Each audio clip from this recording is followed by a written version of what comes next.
Our World in Data will allow you to explore patterns of both consumption and production of food. So here we can see the total daily calories per person in 2022. You can click on countries to see what's happened to their calorie intake over time. Okay, you can also play a time lapse so you can see what's happened to the kilocalories and look at the pattern in different continents, which areas have the most and least kilocalories. Then the other thing we can do, which is really nice, we can look at various different food types.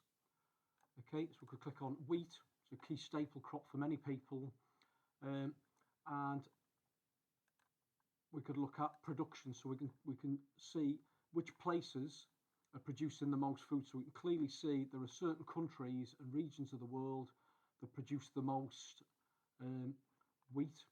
You could also think about meat. Yep, so you can pick and choose your various different things. So you could pick poultry, for example.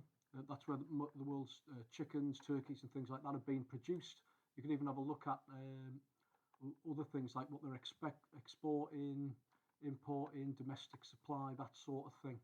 So, you know, meat and poultry. So who's consuming the most meat? So you can use this website for lots and lots of things, and you can vary the metrics as well, the units.